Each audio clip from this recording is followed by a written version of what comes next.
Okay, so today we're gonna make Indian chicken curry, and this is the version without coconut milk. So here is about 1.5 kilogram of chicken marinated with 1 teaspoon of turmeric powder, 2 teaspoon of chili powder, and 1 teaspoon of garam masala, and 1 teaspoon of salt.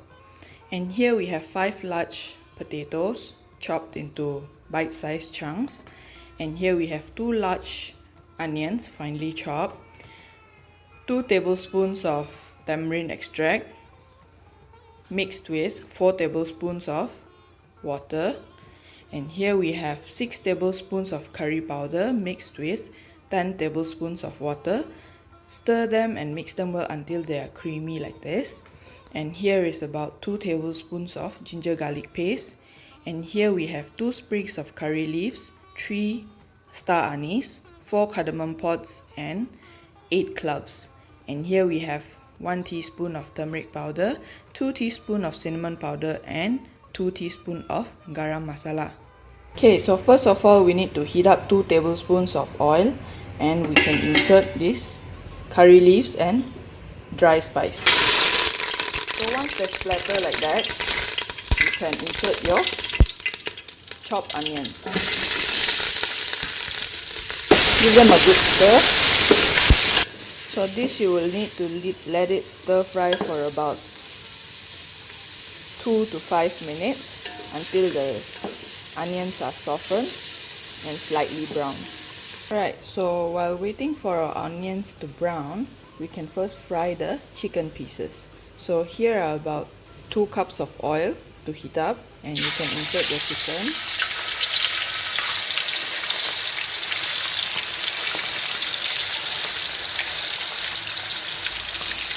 Okay, so the chicken will need about 3 minutes each side to fry nicely until they are golden brown before you drain them on a colander.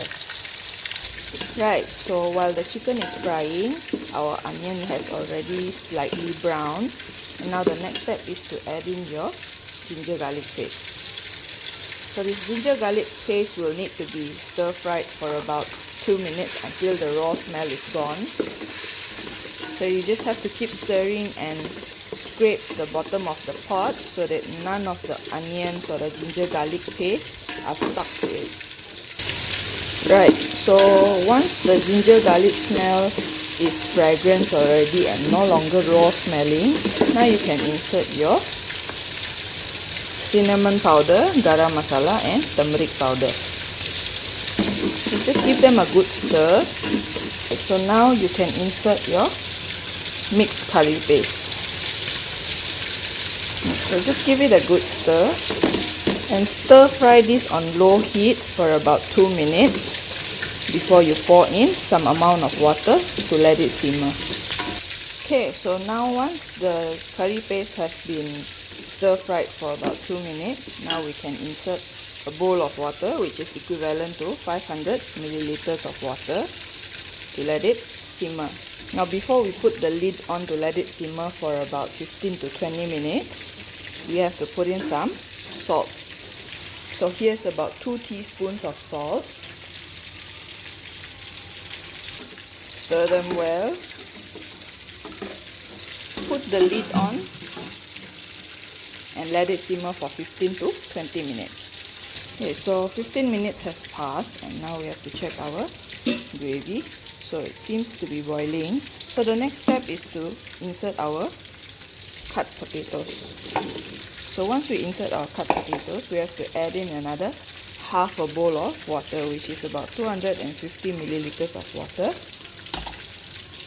and also our tamarind extract that has been added with 4 tablespoons of water earlier.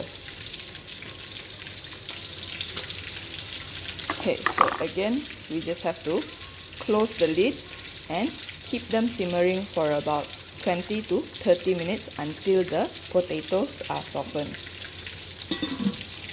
Okay, so now that the curry has been boiling for 30 minutes, so now we can insert our fried chicken. So just use a ladle to give them a good stir before letting them simmering for another 15 more minutes, and you can turn off the stove.